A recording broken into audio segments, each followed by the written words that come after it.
Hey y'all, it's Ryan, and I'm so excited to be here today to talk to you about a paper that I co-authored with some great friends and collaborators at Rice. One of those friends is here to talk to you today.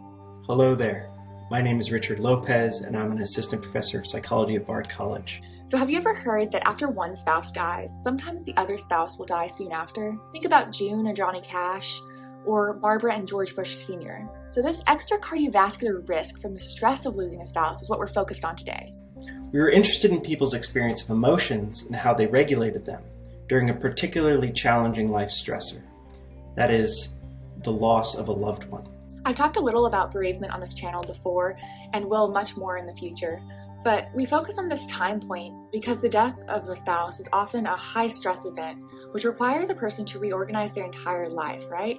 And it has serious psychological and physiological consequences. So one of those physiological consequences is related to the immune system, inflammation.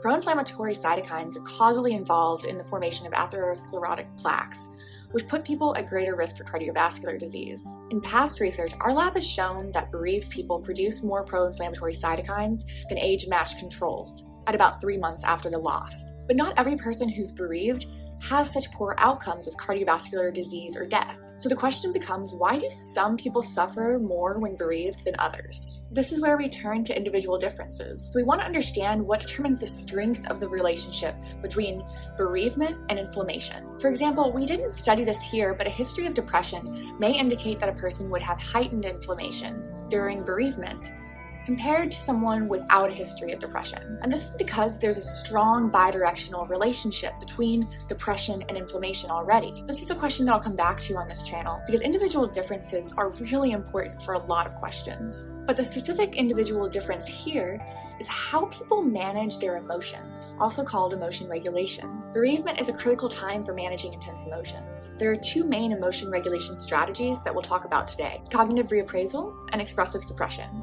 Cognitive reappraisal involves changing the meaning of an emotional stimulus to alter its impact. So for example, by imagining that some situation isn't as bad as it seemed at first, or by thinking about it rationally and objectively. And this is an example of an antecedent-focused strategy, which means that it can occur before or during the emotional response. Another form is expressive suppression. This is an emotion regulation technique that involves actively inhibiting visible expressions of your internal emotional state.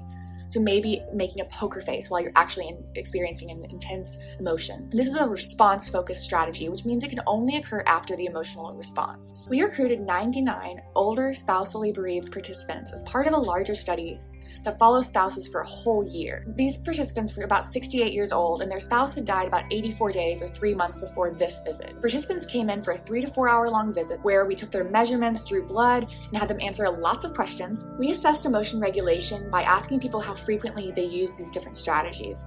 And we never said cognitive reappraisal or expressive suppression, right? Because people don't know what that means. But we asked questions that get at the underlying sort of nature of each of these types of emotion regulation. So our results were really straightforward.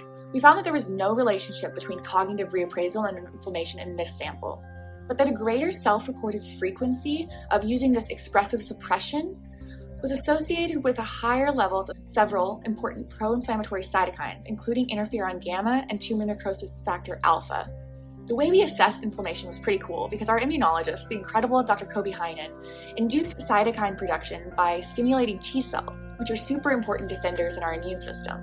So this basically represents our body's inflammatory response to stress versus just measuring the inflammation that's floating around in our bodies. So to wrap it all up, we found that emotion regulation strategies were differentially associated with inflammation during bereavement. Those spouses who used one particular emotion regulation strategy, expressive suppression, which involves putting on a poker face and not revealing your inner emotions, those individuals had a more pronounced inflammatory response. So all that we're showing here is that more self-reported frequency. So we don't even know if they're successfully using these strategies, right? It's just frequency.